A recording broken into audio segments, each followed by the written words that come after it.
என்னைக்காவது நீங்க யோசிச்சிருக்கீங்களா, இந்த மருந்துகள் எல்லாம் தயாரிச்சு நமக்கு கொடுக்குறாங்கல்ல, ஆனா ஃபர்ஸ்ட் அதை டெஸ்ட் பண்ணிட்டு தானே நமக்கு கொடுப்பாங்களே. வெறும் எலி மேல மட்டும் தான் டெஸ்ட் பண்ணுவாங்களா? அதான் கிடையாது. மனுஷங்க மேலயும் டெஸ்ட் பண்ணி ஒன்னும் ஆகலனா தான் நமக்கு அந்த மருந்தே வரும். அப்படி மனுஷங்க மேல அதை டெஸ்ட் பண்ணும்போது நிறைய சைடு எஃபெக்ட்ஸ் எல்லாம் உங்களுக்கு வரும். சில பேர் இறந்து கூட போவாங்க. சோ அப்படிதான் பிளாக்வுட் அப்படின்ற ஒரு கம்பெனி தயாரிக்கிற ஒரு புது மருந்து ஒண்ணு அதை வாலண்டியரா வர மனுஷங்களை வச்சு டெஸ்ட் பண்ண ஆரம்பிக்கிறாங்க. சோ அந்த மருந்தை சாப்பிட்டவங்களுக்கு ஒரு மோசமான சைடு எஃபெக்ட்ஸ் வருது. அவங்க தூங்க கூடாது. அதை மீறி அவங்க தூங்குனாங்கன்னா அவங்க இறந்து போயிடுவாங்க. சோ இந்த மாதிரி ஒரு நிலைமையில கிளார் என்ற ஒரு லேடி ஒருத்தங்க எப்படி இதுல இருந்தெல்லாம் தப்பிக்கிறாங்கன்றது தான் இந்த படத்தோட முழு கதையே. சோ ஒன்லைனே ரொம்ப சூப்பரா இருக்குல்ல. கதை இன்னும் நல்லா இருக்கும். வீடியோவை ஃபுல்லா பாருங்க.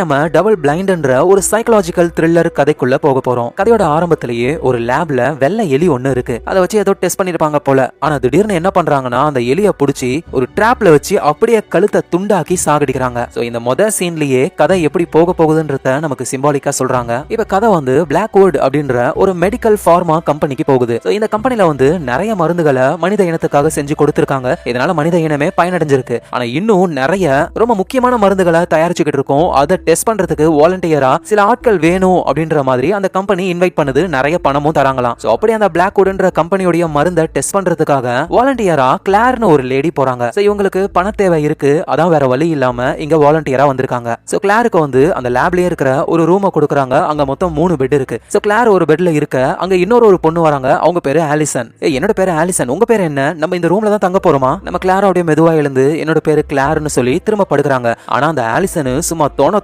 பேசிக்கிட்டே இருக்காங்க. பின்னாடி ஒரு நூடுல்ஸ் மண்டா வராங்க. இந்த ஆலிசன் பேசுறத கேட்டு உள்ள வந்தவங்க டக்குனு வெளியே போறாங்க. நம்ம கிளாரும் திரும்பவும் எழுந்து, இங்க பாரு, நான் ரொம்ப தூரத்துல இருந்து டிராவல் பண்ணி வந்திருக்கேன், கொஞ்சம் நான் ரெஸ்ட் எடுக்கணும்னு ஆசைப்படுறேன், ப்ளீஸ் கொஞ்சம் பேசாத அப்படின்னு சொல்ல ஆலிசன் ஓகே நீங்க ரெஸ்ட் எடுங்க அப்படின்னு சொல்றாங்க. கிளாரும் கொஞ்சம் படுத்து ரெஸ்ட் எடுப்பாங்கன்னு பார்த்தா டக்குனு அனௌன்ஸ் பண்ணி எல்லாரையும் ஒரு இடத்துக்கு வர சொல்றாங்க. சோ கிளாரும் அங்க போறாங்க. கிளாரோட சேர்த்து மொத்தம் 7 பேர் இருக்காங்க. எல்லாருமே எங்கான ஆளுங்க தான். ஏன்னா இந்த மெடிசனை டெஸ்ட் பண்றதுக்கு நல்ல ஆரோக்கியமான உடம்பு வேணும். சோ அதனாலதான் எங்க ஆளுங்களை சூஸ் பண்ணிருக்காங்க. அதோட இவங்க எல்லாருக்குமே பண கஷ்டம் இருக்கிறதுனாலதான் இது ரிஸ்க்னு தெரிஞ்சும் இங்க வந்திருக்காங்க. சோ இவங்க இருக்கிற இந்த லேப்ல சுத்தமா சிக்னலே வரல. மொபைல் போன் எதுவுமே யூஸ் பண்ண முடியல. வெளி உலகத்தோட இவங்க கனெக்ஷன் டோட்டலா கட் ஆகி இருக்கு. சோ அப்பதான் அந்த இடத்துக்கு ஒரு டாக்டர் வராங்க. அவங்க எல்லார்கிட்டையும் விஷயத்த சொல்ல ஆரம்பிக்கிறாங்க. இது ஒரு புது மருந்து. இதோட பேரு டபுள் பிளைண்ட். இந்த எக்ஸ்பெரிமெண்ட் மொத்தம் 5 நாட்களுக்கு நடக்கும். 5 நாளும் நீங்க இங்க தான் இருக்கணும். யாரும் வெளியே போகவே முடியாது. ஒவ்வொரு நாளும் அந்த மருந்தை நீங்க கண்டிப்பா எடுத்தே ஆகணும். தினமும் அந்த மருந்தோட அளவு கொஞ்சம் கொஞ்சமா அதிகரிச்சுக்கிட்டே இருக்கும். இப்படின்னு அந்த டாக்டர் சொல்ல எல்லாருமே ஓகேன்னு சொல்லி அந்த எக்ஸ்பெரிமெண்ட்டுக்கு ரெடி ஆக ஆரம்பிக்கிறாங்க. சோ முத மாத்திரையை கொடுக்குறாங்க. எல்லாருமே அதை போட்டுக்க ஆரம்பிக்கிறாங்க. நம்ம கிளாருக்கு ஒரு மாதிரி தயக்கமா இருக்கு. ஆனா பணம் கிடைக்குதே அப்படின்னு சொல்லி அந்த மாத்திரையை போட்டுக்கிறாங்க. சோ அந்த மாத்திரையை போட்டதுக்கு அப்புறம் அந்த வாலண்டியர்ஸ் உடம்புல என்னென்ன மாற்றங்கள் வருதுன்னு கரெக்டா பிளட் டெஸ்ட் எல்லாம் எடுத்து மானிட்டர் பண்ணிக்கிட்டே இருக்காங்க. அதோட லஞ்ச் டைம்ல தான் நம்ம கிளாருக்கே ஒரு விஷயம் புரிய வருது. இங்க இருக்கிற நிறைய பேர் வாலண்டியர்ஸ்ல ஆல்ரெடி இவங்க இதே மாதிரி நிறைய லேபுக்கு போயிருக்காங்களாம். ஆனா நம்ம கிளாருக்கு இதுதான் ஃபர்ஸ்ட் டைம். அதோட அங்க சாப்பிட்டுக்கிட்டு இருக்கிற இடத்துல அந்த நூடுல்ஸ் மண்டை இருக்காங்கல்ல, அவங்க பேரு வெனேசா. அவங்க யாரு கூடயும் பேசாம தனியா தான் இருக்காங்க. ஏன்னா இதே மாதிரி டெஸ்ட்டுக்கு நிறைய தடவை அவங்க வந்திருக்காங்களாம். சரின்னு கிளாரும் சாப்பிட்டு முடிச்சுட்டு அவங்க ரூம்ல ரெஸ்ட் எடுக்கலாம்னு பார்த்தா அந்த ஆலிசன்ன்ற பொண்ணு தொண பேசுவாங்களாம். கடுப்பாகுது கிளாருக்கு. அப்படியே கத்தி உள்ள நினைக்கும் போது டக்குனு உங்களுக்கு வாமிட் வர வேகமா ரெஸ்ட் ரூமுக்கு போயிட்டு வாமிட் பண்றாங்க நம்ம கிளாரு. பார்த்தா அங்க ஆல்ரெடி ஒருத்தர் இதே மாதிரி வாமிட் பண்ணிட்டு வெளியே வராரு. அவரோட பேரு அமீர். இதுதான் உங்களுக்கு ஃபர்ஸ்ட் டைமா அப்படின்னு கேட்க நம்ம கிளாரும் ஆமான்னு சொல்றாங்க. என்னோட பேரு அமீர், நான் ஆக்சுவலா மெடிக்கல் ஸ்டூடெண்ட். அதோட வெறும் பணத்துக்காகலாம் நான் இங்க வரல. நாளைக்கு இதே பிளாக்வுட் ஃபார்மா கம்பெனில நானும் சேர்ந்து வேலை செய்யணும். அதுக்கு எனக்கு எக்ஸ்பீரியன்ஸ் வேணும்ல, அதான் இந்த டெஸ்ட்டுக்கு வந்துட்டேன். ஆனா வந்ததுக்கு அப்புறம் தான் ஏன்டா இங்க வந்தோன்னு தோணுது, சுத்தமா எனக்கு முடியல அப்படின்னு அந்த மெடிக்கல் ஸ்டூடெண்ட் சொல்றாரு. சோ கிளாரோ மொத்தம் 5 நாள் தானே, ஈஸியா முடிச்சுட்டு போகலாம் அப்படின்னு பேசிட்டு நைட் டைம் ஆகுது. கிளார் தூங்கலான்னு ட்ரை பண்றாங்க. சுத்தமா தூக்கமே வரல அவங்களுக்கு. அதோட மூளை மாதிரி அடிக்கடி ஒரு விஷுவல்லாம் வந்துட்டு போகுது. என்னடா நமக்கு தூக்கம் வரலன்னு எழுந்து பார்த்தா அவங்க கூடவே ரூம்ல 2 பேர் இருக்கணும்ல, அந்த 2 பேர் காணோம். வெறும் பெட் தான் இருக்கு. என்னன்னு போய் வெளியே பார்த்தா மத்த எல்லா வாலண்டியர்ஸும் ஒன்னா அந்த ஹால்ல நின்னுக்கிட்டு இருக்காங்க. சோ கிளாரும் போயிட்டு என்ன நடக்குதுங்க அப்படின்னு சொல்லி கேட்க, நீ இப்ப எதுக்கு எழுந்து வந்த, உன்னால தூங்க முடியல தானே, எங்களுக்கும் அதே பிரச்சனை தான், யாராலையும் தூங்க முடியல அப்படின்னு ஒரு மாதிரி டிப்ரெஷன்ல இருக்காங்க எல்லாரும். அதுக்கு காரணம் இந்த மருந்து தான், இதை தான் நம்மள வச்சு டெஸ்ட் பண்றாங்களோ அப்படின்ற மாதிரி எல்லாரும் பேசிக்கிட்டு இருக்காங்களா. கிளாருக்கும் ஒரு மாதிரி பயம் வருது. ஸோ அடுத்த நாள் ஆகுது. வழக்கம் போல அந்த டாக்டர் ஒருத்தருடைய பிளட் சாம்பிள் எடுத்துக்கிட்டு இருக்கும்போது எங்களால் நேற்று நைட்டு ஃபுல்லா தூங்கவே முடியல, ஏதாவது ப்ராப்ளமா அப்படின்னு சொல்லி கேட்க அந்த டாக்டரும் பயப்படுற மாதிரிலாம் ஒன்றும் இல்லை, நீங்க போட்டிருக்கீங்களா அந்த டேப்லெட்டோடைய சைட் எஃபெக்ட்ஸ் தான், அது போக போக சரியாயிடும், கவலைப்படாதீங்கன்னு டாக்டர் சொல்றாங்க. ஸோ அடுத்த நாளுக்கான மருந்தை சாப்பிட்டுட்டு அகைன் தூங்காமலே இருக்காங்க. அங்க இருக்கிற எல்லாருக்குமே என்னன்னா நம்ம எப்படியாவது இந்த 5 நாளை ஓட்டிடணும், பணத்தை எடுத்துக்கிட்டு இங்க இருந்து கிளம்பணும் அப்படின்ற ஒரு மைண்ட் செட்ல தான் இருக்காங்களே. நேரத்தை ஓட்டுறதுக்காக இந்த கேம் விளையாடுறது, ஒருத்தரோட ஒருத்தர் ஏதாவது பேசிக்கிட்டு இப்படியே டைமை ஓட்டிக்கிட்டே இருக்காங்க. ஸோ அதான் கிளார் அந்த தொண தொணன்னு பேசிக்கிட்டே இருப்பாங்கல்ல ஆலிசன் அவங்களுடைய டிராயிங் புக்கை பாக்குறாங்க. பார்த்தா அந்த பொண்ணு செமையா டிராயிங் பண்ணி வச்சிருக்காங்க. அதுவும் முக்கியமா இந்த வாலண்டியர்லயே பால் அப்படின்னு ஒருத்தர் இருப்பாரு, அவரை வரைஞ்சு வச்சிருக்காங்க. என்னடான்னு பார்த்தா அந்த பாலை வந்து ஆலிசன் லவ் பண்றாங்களாம். நடக்கிற நிலைமையை பார்த்தா ஆளே காலி ஆயிடுவாங்க போல. இதுல இந்த அம்மாவுக்கு காதல் கேக்குதான். சோ இப்படி வாலண்டியர்ஸ்லாம் டைம் ஓட்டுறதுக்கு படாத பாடுபட்டுக்கிட்டு இருக்காங்க. இந்த நேரத்துல அந்த டாக்டர் இருக்காங்கல்ல, அவங்களுக்கும் மேல ஒரு பாஸ் மாதிரி ஒருத்தர் இருப்பாரு போல, அவருக்கு கால் பண்றாங்க. அந்த மருந்து நம்ம நினைச்சதை விட ரொம்ப மோசமா இருக்கு. வாலண்டியர்ஸ் எல்லாருக்குமே மூளையில ப்ராப்ளம் வர ஆரம்பிச்சிருச்சு. இதே நிலைமை போச்சுன்னா பெரிய ப்ராப்ளம் ஆயிடும். இதை போய் ஸ்டாப் பண்ணலாம் அப்படின்னு அந்த டாக்டர் சொல்ல, ஆனா அந்த போன் கால்ல பாஸ் என்ன சொல்றாருன்னா, ஸ்டாப் பண்ணா எல்லாமே வேஸ்டா போயிடும், சொன்னா கேளு, தொடர்ந்து இந்த எக்ஸ்பெரிமெண்ட்டை நடத்து அப்படின்னு சொல்றாரு. சோ டாக்டருக்கும் வேற வழி இல்ல, அதை கண்டினியூ பண்றாங்க. சோ நேரா எல்லா வாலண்டியர்ஸையும் கூப்பிட்டு உங்ககிட்ட ஒரு முக்கியமான விஷயம் சொல்லணும். இந்த எக்ஸ்பெரிமெண்ட் வந்து புது மருந்தை கொடுத்து அதை டெஸ்ட் பண்றது கிடையாது. ஒரு மனுஷன் தூங்காமலே இருந்தா என்ன ஆகும் அப்படின்னு தெரிஞ்சுக்கிறதுக்காக தான் இந்த எக்ஸ்பெரிமெண்ட்டையே நாங்க பண்ணிக்கிட்டு இருக்கோம். யாருக்காவது ரொம்ப டயர்டா இருந்ததுன்னா என்கிட்ட இன்ஃபார்ம் பண்ணுங்க அப்படின்னு சொல்லிட்டு அங்க இருந்து போக, அந்த அமீர்ன்ற மெடிக்கல் ஸ்டூடெண்ட்டும், ஆனா மேம் இதை நீங்க முன்னாடி சொல்லவே இல்லையே, அதான் இப்ப சொல்லிட்டேன்ல போ அப்படின்னு சொல்றாங்க. சோ இங்க இருக்கிற எல்லோருக்குமே தேவையில்லாம இங்க வந்து மாட்டிக்கிட்டோமோ அப்படின்ற மைண்ட் செட் வர ஆரம்பிக்குது. எங்க நம்ம கிளாருக்கு எம்ஆர்ஐ ஸ்கேன் எடுக்கிறாங்க. திடீர்னு பார்த்தா டோரை க்ளோஸ் பண்ணிட்டு ஆள் போயிடுறாங்க. கிளார் அந்த ஸ்கேனருக்குள்ளேயே இருக்காங்க. பயத்துல பயங்கரமா கத்துறாங்க. என்ன நடக்குதுன்னே புரியல. சடனா பார்த்தா அவங்க பெட்ல இருக்காங்க. சோ கிளாருக்கு ஒரு ஹாலுசினேஷன் மாதிரி வந்திருக்கு போல. பக்கத்துல அந்த ஆலிசன் பொண்ணு தொண பேசிக்கிட்டே இருக்காங்க. எப்படி இருந்தது, நல்லா இருக்கியா அப்படின்னு கேட்டுக்கிட்டே இருக்காங்களா. நம்ம கிளாருக்கு இது வந்து பயங்கர கடுப்பா இருக்கும். ஆனா இப்ப வந்து என் வாழ்க்கையிலேயே உன்ன மாதிரி தொண பேசுற பர்சனை நான் பார்த்ததே இல்லைன்னு சந்தோஷப்படுறாங்க. ஏன்னா ஆலிசன் பேசுறது வந்து கொஞ்சம் இவங்க மைண்டுக்கு காமா இருக்கு போல. காமெடி எல்லாம் பண்றாங்க அவங்க. சோ அதுக்கப்புறமா அகைன் அந்த டாக்டர் வந்து எல்லாருக்கும் மாத்திரையை கொடுக்குறாங்க. அதுவும் டோசேஜ் அதிகமா தராங்க. ஆனா அங்க இருக்கிறவங்க வந்து இந்த மாத்திரையை நாங்க போட்டுக்க மாட்டோம்னு சொல்றாங்க. ஏன்னா எங்களை ஏமாத்தி பொய் சொல்லி கூட்டிட்டு வந்திருக்கீங்க, நாங்க வெளியே போகணும் அப்படின்னு சொல்ல, இவதான் டாக்டரும் சொல்றாங்க, ஒழுங்கா இந்த எக்ஸ்பெரிமெண்ட்ல நீங்க ஃபுல்லா இருந்தீங்கன்னா சொன்ன பணத்துக்கு மேல ஒவ்வொருத்தருக்கும் $30,000 தரும்னு சொல்ல, அவ்வளவுதான் எல்லாரும் மைண்டும் மாறுது. எதுவும் $30,000, நம்ம வாழ்க்கையே மாறிடுமே அப்படின்ட்டு எல்லாரும் மாத்திரையை போட்டுக்க ஆரம்பிக்கிறாங்க. இந்த எக்ஸ்பெரிமெண்ட் முடிஞ்சா நமக்கு நிறைய பணம் கிடைக்க போகுது, வாங்க ஜாலியா பார்ட்டி பண்ணலாம்னு என்ஜாய் பண்ணிட்டு இருக்காங்க எல்லாரும். நம்ம கிளாரும் ஜாலியா டான்ஸ் ஆடுறாங்க. ஆனா அப்பா அவங்களுக்கு கொட்டாவி வருது. அதோட அங்க இருக்கிற எல்லாருக்குமே உடம்பு கொஞ்சம் சோர்வாக ஆரம்பிக்குது. சோ இதெல்லாம் அந்த டாக்டரும் வாட்ச் பண்ணிட்டு இருக்காங்க. சோ உடனே அவங்க மேலதிகாரிகளுக்கு கால் பண்ணி, இந்த மாதிரி வாலண்டியர்ஸோட உடம்பு ரொம்ப மோசமான நிலைமைக்கு போய்கிட்டு இருக்கு, இது தொடர்ந்து போச்சுன்னா அவங்க உயிர் போக கூட வாய்ப்பு இருக்கு அப்படின்னு சொல்ல, ஆனா அந்த மேலதிகாரிகள் வந்து அதெல்லாம் ஒன்றும் தேவையில்லை, நீ தொடர்ந்து இந்த எக்ஸ்பெரிமெண்ட் பண்ணு, நடக்கிறத நாங்க பாத்துக்கிறோம் அப்படின்னு சொல்றாங்க. சோ டாக்டருக்கும் வேற வழி இல்ல, எக்ஸ்பெரிமெண்ட் தொடர்ந்து போய்கிட்டு இருக்கு. எங்க நம்ம கிளாரு மத்த வாலண்டியர்ஸ் எல்லாருமே ஒன்னா உட்காந்துக்கிட்டு கிடைக்க போற அந்த எக்ஸ்ட்ரா $30,000 வச்சு என்னென்ன பண்ணலாம் அப்படின்னு சொல்லி பேசிக்கிட்டு இருக்காங்க. அப்படி எல்லாரும் பேசிக்கிட்டு இருக்கும்போது நம்ம கிளாருக்கு அப்படியே தூக்கம் வருது. அப்படியே மெதுவா கண் அசந்து தூங்குறதுக்கு போறாங்க. ஆனா பக்கத்துல அந்த ஆலிசன் எழுப்பி, இந்த 5 நாளைக்கு அப்புறம் நம்ம எல்லாருமே கனெக்டடா இருக்கலாமா, நண்பர்களா ஒன்னாவே இருக்கலாமே அப்படின்னு சொல்ல, நம்ம கிளார் என்ன சொல்லிடுறாங்க, எனக்கு ஃப்ரெண்ட்ஸ் எல்லாம் யாரும் கிடையாது, இங்க இருக்கிற நீங்களும் என் ஃப்ரெண்ட்ஸ் கிடையாதுன்னு சொல்லிடுறாங்க. இதை கேட்ட ஆலிசனுக்கு ஒரு மாதிரி ஆகுது. ஏன்னா ஆலிசன் வந்து கிளார ஃப்ரெண்டா தான் நினைக்கிறாங்க. ஆனா கிளார் பதிலுக்கு அப்படி நினைக்கல. சோ அதனால அப்படியே சோகமா அங்க இருந்து எழுந்து போயிடுறாங்க. இந்த நேரத்துல அந்த மெடிக்கல் ஸ்டூடெண்ட் அமீர் அவர் என்ன பண்றாருன்னா, நைஸா வெளியே வந்து டாக்டர் மேலதிகாரிகள் கூட பேசிக்கிட்டு இருப்பாங்கல்ல, அந்த விஷயத்தை ஒட்டு கேட்டுட்டு டாக்டருடைய கம்ப்யூட்டர்ல போய் செக் பண்ணி பாக்குறாரு. இந்த வாலண்டியர்ஸோட மூளையோட ஸ்கேன்லாம் இருக்கு. அதை பார்த்து இந்த மெடிக்கல் ஸ்டூடெண்ட்டும் இதுக்கெல்லாம் வாய்ப்பே இல்ல அப்படின்ட்டு ஒரு பென்டிரைவ்ல எல்லாத்தையும் ஸ்டோர் பண்ணி வச்சுக்கிறாரு. எங்க நம்ம கிளாரும் வந்து ஆலிசன் கிட்ட நம்ம ரொம்ப மோசமா நடந்துகிட்டோம் அப்படின்ட்டு மெதுவா ஆலிசன் கிட்ட போறாங்க. அவங்க சோகமா உட்காந்துக்கிட்டு இருக்காங்க. எங்க பாரு ஆலிசன், நான் வேணும்னு சொல்லல, நம்ம சரியா தூங்கவே இல்லல, அதுல ஒரு மாதிரி வளரிட்டேன், உண்மையிலே நீ என் ஃப்ரெண்டு தான் அப்படின்னு பக்கத்துல போறாங்க. பார்த்தா அந்த ஆலிசனோட உடம்புலாம் பயங்கரமா துடிக்க ஆரம்பிக்குது. கண்ணு மூக்கு வாயின்னு ரத்தம் வந்து அந்த இடத்துலயே கீழே விழுந்து அவங்க இறந்து போறாங்க. இந்த விஷயம் வாலண்டியர்ஸ்க்கும் நம்ம டாக்டருக்குமே தெரிய வருது. அவங்க பயங்கரமா ஷாக் ஆகுறாங்க. சடனா அந்த இடமே வந்து லாக்டவுன் மோடுக்கு போகுது. இன்னும் 30 செகண்ட்ல எல்லா டோரும் க்ளோஸ் ஆயிடும். 24 மணி நேரத்துக்கு லாக்லயே தான் இருக்கும். சோ அதனால எல்லாரும் தெரிச்சுக்கிட்டு ஓடுறாங்க. அதுவும் முக்கியமா டாக்டர் தான் வெளியே போகணும்னு நினைக்கிறாங்க. ஆனா அதுக்குள்ளேயே டோர் ஒன்னு க்ளோஸ் ஆயிடுது. அதுல டாக்டர் மாட்டிக்கிறாங்க. வாலண்டியர்ஸ் எல்லாருமே டாக்டரை காப்பாத்த அப்படியே உள்ள இழுத்து போட்டுறாங்க. ஆனா இருந்தாலும் பயங்கரமா அடிபட்டு ரத்தம் வருதா. சோ டாக்டர் அங்க இருக்கிற எல்லாரையுமே பார்த்து என்ன மன்னிச்சிருங்க அப்படின்னு சொல்லி அங்கேயே இறந்து போறாங்க. இப்ப வாலண்டியர்ஸ் எல்லாருமே அந்த லேபுக்குள்ளேயே 24 மணி நேரம் லாக்டவுன்ல மாட்டிக்கிறாங்க. இங்க என்ன நடக்குது, ஆலிசன் எப்படி இறந்து போனா, டாக்டர் எதுக்காக சாரி சொல்றாங்கன்னு ஒன்னும் புரியல யாருக்கும். ஆனா அப்பதான் அமீர் வராரு. எல்லா உண்மையும் சொல்ல ஆரம்பிக்கிறாரு. நம்ம யாரும் தூங்கவே கூடாது, யாராவது தூங்கணும்னா அவ்வளவுதான் நம்ம இறந்து போயிடுவோம். எது இறந்துருவோமா, என்ன சொல்ற நீ அப்படின்னு கேட்க, அமீர் ஒரு மெடிக்கல் ஸ்டூடெண்டா இருக்கிறதுனால அவருக்கு இந்த மெடிக்கல் டேர்ம்லாம் நல்லாவே தெரியும். அந்த ஸ்கேனை பார்த்தே நம்மளோட மூளைலாம் மோசமா வீங்கி போயிருக்கு. சோ இந்த நிலைமையில நம்ம கொஞ்ச நேரம் தூங்கினா கூட அவ்வளவுதான் நம்ம காலி ஆயிடுவோம். சோ அதை கேட்டு எல்லாரும் பயப்படுறாங்க. மெடிக்கல் ஸ்டூடெண்ட்டும் பயப்படாதீங்க, இந்த லேப் இப்ப லாக்டவுன்ல இருக்கு 24 ஹவர்ஸ். சோ இந்த 24 ஹவர்ஸ் மட்டும் நம்ம தூங்காம இருந்தோம் வந்தோம் அப்படின்னா அதுக்கப்புறம் டோர்லாம் ஓப்பன் ஆயிடும், நம்ம வெளியே போயிட்டு நமக்கான ஹெல்ப்பை தேட முடியும் அப்படின்னு சொல்றாரு. சோ இவங்க எல்லாருமே இந்த 24 ஹவர்ஸ் தூங்காம இருக்கிறதுக்கான வேலையை ஸ்டார்ட் பண்றாங்க. சோ மெடிக்கல் ஸ்டூடெண்ட்டும் வந்து இந்த ஸ்மெல்லிங் சால்ட் இருக்கும்ல அதை வந்து கொடுக்குறாரு. இது வந்து நம்மள தூக்கம் வராம தடுக்கும். ஆனா இதையே நம்பி இருக்க முடியாது, பேசாம அந்த டேப்லெட்டை நம்ம போட்டுக்கலாமா, ஏன்னா அந்த டேப்லெட் போட தான் தூக்கம் வராதே அப்படின்னு அதை எடுக்க போக மெடிக்கல் ஸ்டூடெண்ட்டும் இந்த டேப்லெட்னால தான் நமக்கு பிரச்சனையே வந்தது. அகைன் இந்த டேப்லெட்டை எடுத்தா ரொம்ப மோசமான நிலைமைக்கு போயிடும். அதோட யாருமே எனர்ஜி ட்ரிங்கையோ காஃபியோ குடிக்காதீங்க. நம்ம மென்டல் ஸ்ட்ராங் தான் இதுல ரொம்ப ரொம்ப முக்கியம், யாரும் தூங்காதீங்க அப்படின்னு சொல்லி இந்த 24 ஹவர்ஸ்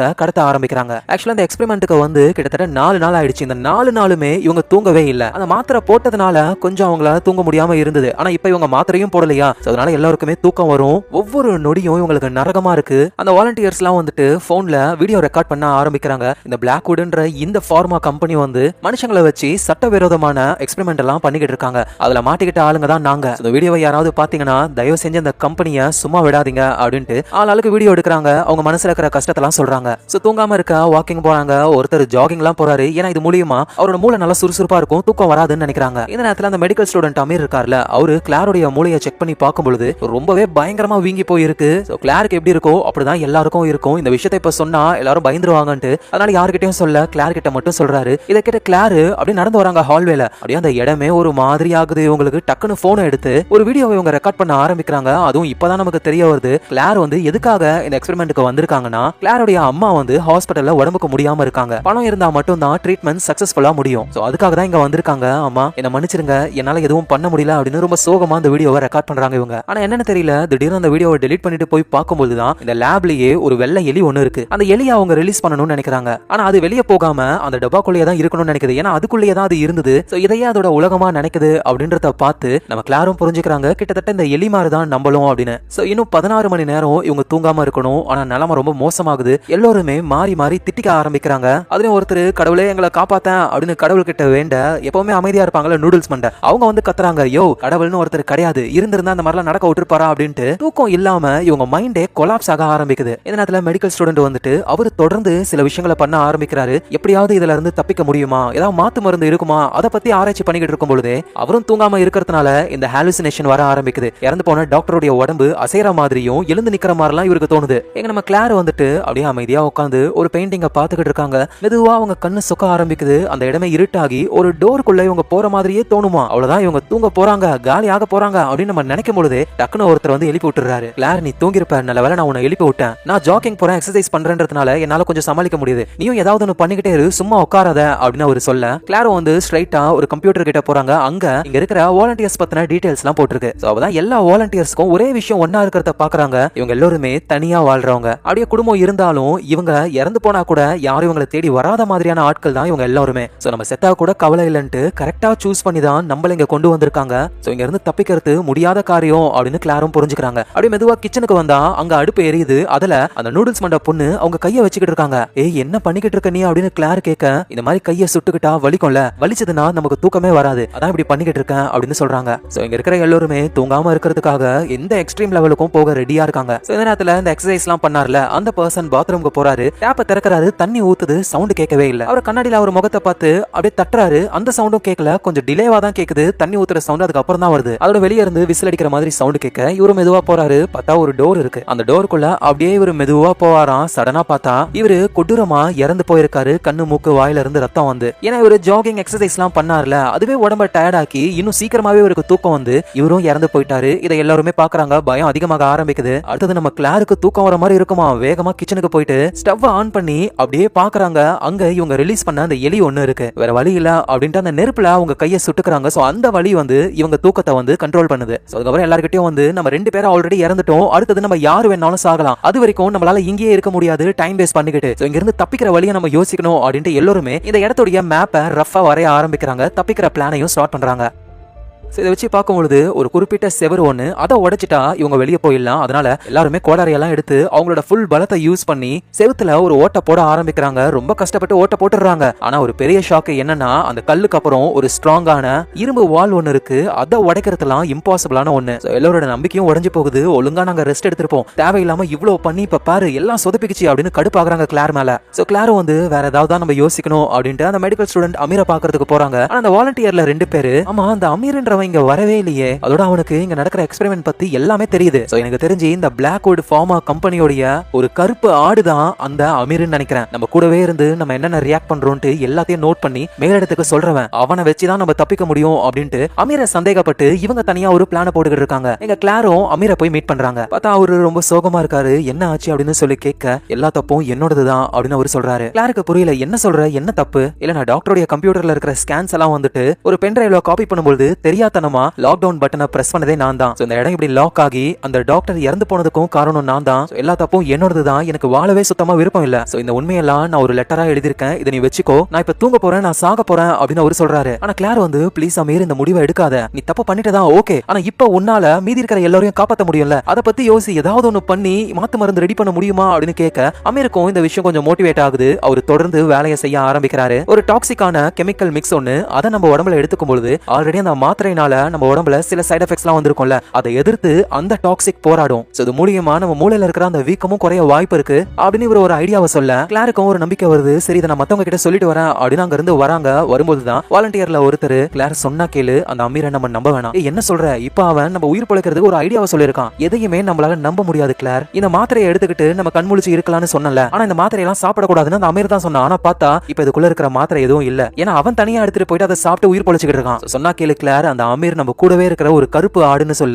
கிளாரும் லைட்டா நம்ப ஆரம்பிக்கிறாங்க. சடனா பார்த்தா மொத்தமா கரண்ட் போகுது. சோ கிளார் ரொம்பவே பயப்படுறாங்க. அவங்க கிட்ட இருக்கிற லைட்டர் ஆன் பண்ணி அதோட வெளிச்சத்துல திரும்ப கரண்ட்டை வர வைக்கிறாங்க. இந்த கேப்ல அந்த பர்சன் ஆளு தூங்கிருப்பாரு. டக்குன்னு ஸ்மெல்லிங் சால்ட்டை யூஸ் பண்ணி நம்ம கிளார் தான் எழுப்பி விடுறாங்க. இந்த ஸ்மெல்லிங் சால்ட்ன்றது வந்து அமோனியம் கார்பனேட். மயக்கம் போடுற மாதிரி யாராவது இருந்தாங்கன்னா இது வந்து திரும்ப கான்ஷியஸ்க்கு கொண்டு வந்துரும். அதுக்கப்புறம் எல்லாரும் ஒரு இடத்துல இருக்காங்க. எதுவும் நடக்காத மாதிரி அந்த அமீர் உள்ள வந்து, ஓகே காய்ஸ், நான் ஒரு விஷயத்தை கண்டுபிடிச்சிருக்கேன் அப்படின்னு சொல்ல, ஆனா நாங்க ஒரு விஷயத்தை கண்டுபிடிச்சிட்டோமே அப்படின்னு அமீரை எல்லாரும் ஒரு மாதிரி பார்க்க, கைஸ் என்ன ஆச்சு உங்களுக்கு, என்ன ஆகணும், நீ இந்த கம்பெனியோட ஒரு கருப்பு ஆடுதானே, எங்க கூடவே இருந்து எங்களை எக்ஸ்பெரிமெண்ட் பண்ணிக்கிட்டு இருக்க, அந்த டாக்டர் இறந்து போயிட்டாங்க, அடுத்தது நீ இந்த வேலையை பாக்குறியா அப்படின்னு கேட்க, இல்ல நீங்க தப்பா புரிஞ்சுக்கிட்டீங்கன்னு நினைக்கிறேன், நான் அதெல்லாம் கிடையாது அப்படின்னு அவர் சொல்றாரு. ஆனா அதெல்லாம் கேட்காம அவரை போட்டு அடிச்சு கட்டி போட்டுறாங்க. அவரு கத்துறாரு, நான் மாத்திரையெல்லாம் எடுக்கல, அதை வந்து டெஸ்ட் பண்ணிக்கிட்டு இருந்தேன், ப்ளீஸ் நான் சொல்றதை கேளுங்க, நம்மளால உயிர் பிழைக்க முடியும் அப்படின்னு கத்துறாரு. யாரும் நம்புற மாதிரி இல்ல. ஆனா கிளாருக்கு தோணுது, ஒருவேளை அவன் உண்மையை சொன்னா மூலியமா நம்ம தப்பிக்க வாய்ப்பு இருக்கல அப்படின்ட்டு எல்லார்கிட்டயும் சொல்றாங்க. நம்ம அமீர் சொல்றத கேட்போம். கிளார், உனக்கு புரியுதா, அவன் நம்மள ஏமாத்துறான், ஒருவேளை அப்படி அவன் ஏமாத்துறான் அப்படின்னா அது மூலியமா போறது என்னோட உயிரா இருக்கட்டும். அவன் சொல்ற அந்த மெடிசனை வந்து நான் என் உடம்புல எடுத்துக்கிறேன், எனக்கு ஏதாவது ஆச்சுன்னா அவன் தப்பு தான் பண்றான், அவனை கொன்னுடுங்க அப்படின்னு இவங்க சொல்ல எல்லாரும் ஓகேன்னு சொல்லி அமீர் சொல்றதுக்கு ஏத்த மாதிரி அந்த மாத்து மருந்தை ரெடி பண்ண ஆரம்பிக்கிறாங்க. அமீரோட கட்டை வந்து அவுத்தலாம் விடல, ஏன்னா அவர் ஆபத்தானவரா இருக்கலாம் அப்படின்னு சொல்லி அவரை கட்டி போட்டே தான் வச்சிருக்காங்க. ஆனா அவர் சொல்ல சொல்ல இவங்க அதை செய்யறாங்க. நம்ம கிளாரும் அமீர் பக்கத்துல போயிட்டு, நான் உன்னை நம்புறேன், தயவு செஞ்சு எங்களை ஏமாத்த மாட்டேன்னு நினைக்கிறேன் அப்படின்ற மாதிரி வருத்தமா பேசும்பொழுது இங்க அந்த நூடுல்ஸ் மண்டை இருக்குல்ல, அந்த பொண்ணு வந்து அமீர் ஒரு மோசமானவன் முழுசா நம்புறாங்க. அதனால ஒரு மயக்க மருந்தை ரெடி பண்ணி அதை அமீர் மேல போடலான்றது தான் பிளானே அவங்களுக்கு. அதனால யாருக்கிட்டையும் எதுவும் சொல்லாம போடுறதுக்காக வராங்க. டக்குன்ட்டு அந்த நூடுல்ஸ் மண்டையோடைய கண்ணுக்கு சில வித்தியாசமான விஷயங்கள் தெரிய வருது. ஒரு சாத்தான்லாம் அவங்க கண்ணுக்கு தெரியுதா, பார்த்தா அங்க இருக்கிற எல்லாருமே வெனசா உனக்கு என்ன ஆச்சு அப்படின்னு நூடுல்ஸ் மண்டையை தூக்குறாங்க. ஆக்சுவலா அவங்க இறந்து போயிட்டாங்க, அவங்களே அறியாம தூங்கி இருப்பாங்க போல. அவங்க இறக்குற டைம்ல பார்த்த விஷயங்கள் தான் இது எல்லாமே சாத்தான் மாதிரி ஒண்ணு. அந்த பொண்ணு இறந்த உடனேயுமே இங்க அந்த அமீர் சிரிக்கிறாரா, கிளாரும் அமைதியாருன்னு சொல்றாங்க. ஆனா அவர் சிரிச்சுக்கிட்டே இருக்க, டக்குன்னு கத்தி எடுத்து அவர் குத்தலான்னு போகும்பொழுது, அப்படிதான் கிளார், தயவு செஞ்சு என்ன கொன்னுடு, என்னாலதான் இது எல்லாமே அப்படின்னு அவர் சொல்றாரு. கிளாரும் டக்குன்ட்டு அவரை கொல்லாம விட்டுறாங்க. இங்க இருக்கிற எல்லோருக்குமே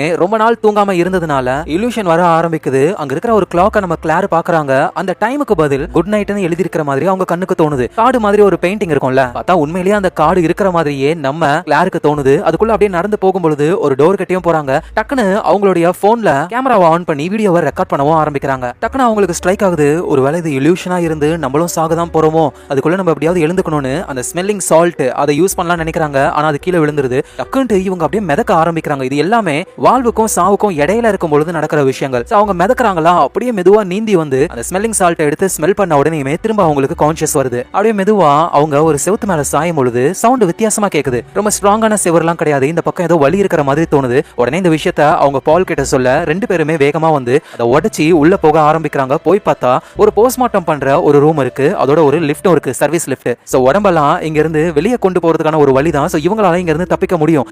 இந்த விஷயத்தை எல்லார்கிட்டயும் சொல்லலாம்னு பார்த்தா பால் தடுக்கிறாரு. ஏன்னா ஆல்ரெடி தூங்காம மென்டலி எல்லாரும் பாதிக்கப்பட்டாங்க, நம்ம ஃபர்ஸ்ட் தப்பிக்கலாம் அப்படின்ற மாதிரி அவர் சொல்றாரு கிளார் கிட்ட. அதுக்கு ஏத்த மாதிரியே தான் அமீர் வந்து கையை கட்டி போட்டு வச்சிருக்காங்கல்ல, அவரு கண்ணுக்கு இறந்து போன அந்த டாக்டர் இருக்கிற மாதிரியே தெரியுது. அதுவும் அந்த டாக்டர் பயங்கரமா உட்காந்துக்கிட்டு மெதுவா பக்கத்துல வந்து, இங்க பாரு எல்லா தப்பும் மேலதான், இந்த தப்பு சரி செய்ய ஒரே வழிதான், இங்க இருக்கல கத்தி அதை எடு, இருக்கிற எல்லாரையுமே கொலை பண்ணு, அதுதான் ஒரே வழி அப்படின்னு சொல்றாங்க. சோ அந்த அளவுக்கு இவரு மென்டலா பாதிக்கப்பட்டு இருக்காரு. இந்த நேரத்துல இவர் எழுதிருப்பாருல ஒரு லெட்டர், அமீர் இந்த மாதிரி லாக்டவுன் சிஸ்டம் நான் தான் தெரியாம ஆன் பண்ண அப்படின்ட்டு கிளார் கிட்ட கொடுத்திருப்பாரு. அந்த லெட்டரை வாலண்டியர்ல ஒரு பர்சன் பார்த்துட்டு, டே அமீர் அப்படின்னா நீ தான் இது எல்லாத்தையும் பண்ணதா, ஏன்டா இப்படி இருக்க, உன்னெல்லாம் சும்மாவே விடக்கூடாதுடா அப்படின்ற மாதிரி பேசிக்கிட்டே அவர் பக்கத்துல வந்து ஒரு ஷார்ப்பான சர்ஜிக்கல் நைஃப் எடுத்து அமீரை போட்டு தள்ளலாம் நினைக்கும் பொழுது அமீர் அதுல இருந்து எஸ்கேப் ஆகி அந்த டாக்டரோட இல்யூஷன் சொன்ன மாதிரியே கத்தி எடுத்து அந்த பர்சனை பயங்கரமா குத்தி கொள்றாரு. எங்க நம்ம கிளாரும் பாலும் வந்து உள்ள வந்து பார்த்தா இங்க அமீர் கொடூரமா கொலை பண்ணது தெரிய வருது. அமீர் உனக்கு என்ன ஆச்சு, தப்பிக்கிறதுக்கான வழியை கண்டுபிடிச்சிட்டோம், வா நம்ம போலாம் அப்படின்னு கூப்பிடுறாங்க. ஆனா அமீருக்கு அதே டாக்டருடைய இல்யூஷன் தெரியுது. இன்னும் 2 பேர் தான் இருக்காங்க அமீர், அவங்களையும் போட்டு தள்ளு அப்படின்னு அந்த இல்யூஷன் சொல்ல இவர் இப்போ நம்ம கிளாரையும் பாலையும் திறத்திக்கிட்டு ஓடுறாரு. சோ அந்த போஸ்ட்மார்ட்டம் ரூம்ல இருக்கிற அந்த சர்வீஸ் லிஃப்ட்டை யூஸ் பண்ணி தப்பிக்க முடியும். ஆனா அந்த பால்ன்றவர் அவர் மட்டும் தப்பிக்கணும்னு உள்ள போய் டோரை க்ளோஸ் பண்ணிக்க நம்ம கிளார்னால உள்ள வர முடியல. அதனால அவங்க அந்த எம்ஆர்ஐ ஸ்கேனர் இருக்கிற ரூமுக்கு போறாங்க. அந்த அமீரும் வந்து நம்ம கிளார் பின்னாடியே தான் வராங்க. அந்த ரூம்ல நம்ம கிளாரை பிடிச்சி அவ்வளவுதான் கத்தியால கிளாரை போட்டு தள்ளலாம் நினைக்கும் பொழுது நல்ல வேலையா உள்ள வரும் பொழுதே அந்த எம்ஆர்ஐ மிஷினை வந்து இவங்க ஆன் பண்ணிருப்பாங்க போல. கிளார் அது ஆன் ஆன உடனேயுமே அது மெட்டல் எல்லாம் உள்ள இழுத்துக்கும்ல, அப்படிதான் அவர் கையில இருக்கிற கத்தியும் இழுத்துக்குது. இந்த கேப்பை யூஸ் பண்ணி அமீரை அடிச்சுட்டு வேகமா அங்க இருந்து ஓடி வந்துடுறாங்க. எங்க அந்த பால்ன்றவர் அவர் மட்டும் தப்பிக்கலான்ட்டு சர்வீஸ் லிஃப்ட்டுக்குள்ள போயிட்டு ஆள் எஸ்கேப் ஆக நினைக்கிறாரு. ஆனா அது லிஃப்ட் கிடையாது, அது ஒரு ட்ராப். அதுவும் முக்கியமா லாக்டவுன் டைம்ல அது நெருப்பு வரக்கூடிய ஒரு பயங்கரமான ட்ராப் டோரா மாறிடும். சோ அப்படிதான் நெருப்பு வந்து பால் அந்த இடத்துலயே இறந்து போறாரு. சோ சுயநலமா சிந்திச்சாரு, கடைசியில அவரே மாட்டிக்கிட்டாரு. இப்போ அந்த அமீரும் வந்து எம்ஆர்ஐ ஸ்கேனர்ல மாட்டிக்கிட்டு இருக்கிற அந்த கத்தியை எடுக்க ட்ரை பண்றாரு. எங்க நம்ம கிளாரும் வந்து கையில கத்திரிக்கோல் எடுத்துக்கிட்டு அவங்களும் அமீருக்காக தான் வெயிட் பண்றாங்களே. இந்த நேரத்துல அந்த லாக்டவுன் 24 ஹவர்ஸ் முடிஞ்சு டோர் எல்லாம் ஓபன் ஆக ஆரம்பிக்குது. இது அந்த அமீர் பாக்குறாரு, ஒயிட் கலர்ல வெளிச்சம் தெரிய அவ்வளவுதான் நம்ம வெளியே போக போறோம்ட்டு ஆளு வெளியே போறாரு. பார்த்தாங்க சில ஆட்கள்லாம் இருக்காங்க, அவங்க இந்த ஃபார்மா கம்பெனியை சேர்ந்தவங்க. அவங்க அமீரை பார்த்த உடனே அங்கேயே ஷூட் பண்ணி கொல்றாங்க. இந்த துப்பாக்கில சுடுற சவுண்ட் வந்துட்டு நம்ம கிளார் காதுக்கு கேக்குது. லாக்டவுன் முடிஞ்சிருச்சு, வெளிய இருந்து வந்தவங்க துப்பாக்கி சுடுற சவுண்ட் கேக்குதுன்னா இந்த எக்ஸ்பெரிமெண்ட்டை மொத்தமா மறைக்கணும்ட்டு இருக்கிற எல்லாரையுமே போட்டு தள்ளணும்னு நினைக்கிறாங்க. அவங்க கிட்ட நம்ம மாட்டக்கூடாதுன்ட்டு கிளார் ஒளிஞ்சிக்க ஆரம்பிக்கிறாங்க. சோ நைஸா வெளியே எஸ்கேப் ஆகலாம்னு நினைக்கிறாங்க. ஆனா கண்டிப்பா எஸ்கேப் ஆகவே முடியாது. ஏன்னா அவ்வளவு ஆட்கள் இருக்காங்க, ஒரு ஆள் மிஸ் ஆயிட்டாங்கன்னு தெரிஞ்சா கண்டிப்பா தேடி வந்து கொல்லுவாங்க. அதனால என்ன பண்றதுன்னு தெரியலையா. அப்பதான் அந்த அமீரை சாகடிச்சு ஒரு பேக்குள்ள போட்டு வச்சிருப்பாங்க. அமீரோட ரத்தத்தெல்லாம் எடுத்து இவங்க முகத்துல தடவிக்கிட்டு இவங்களும் இறந்து போன மாதிரி ஒரு பேக்குள்ள போயிடுறாங்க. சோ உள்ள இறந்து போன எல்லாரோட உடம்பையும் இதே மாதிரி பேக்ல போட்டு கொண்டு வந்துடுறாங்க. சோ எல்லாரோட உடம்பும் இங்க இருக்கு. ஆனா உண்மையிலேயே உயிரோட இருக்காங்க நம்ம கிளார். அந்த விஷயம் உங்களுக்கு தெரியல. எல்லாரோட உடம்பையும் ஒரு வேன்ல தூக்கி போட்டு அந்த வேனை 2 பேர் ஓட்டிக்கிட்டு அப்படியே அங்க இருந்து போக ஆரம்பிக்கிறாங்க. எங்க பேக்குள்ள இருக்கிற நம்ம கிளாரும் மெதுவா அதுல இருந்து வெளியே வந்து வண்டியை ஓட்டிக்கிட்டு இருக்கிறவங்க அட்டாக் பண்ண கண்ட்ரோல மிஸ் ஆகி வண்டி கவுந்துருது. அதனால அந்த வண்டியை ஓட்டிக்கிட்டு இருந்த 2 பேருமே அங்கேயே இறந்து போறாங்க. நம்ம கிளார் மட்டும் அப்படியே கதவை திறந்துக்கிட்டு மெதுவா வெளியே வராங்க.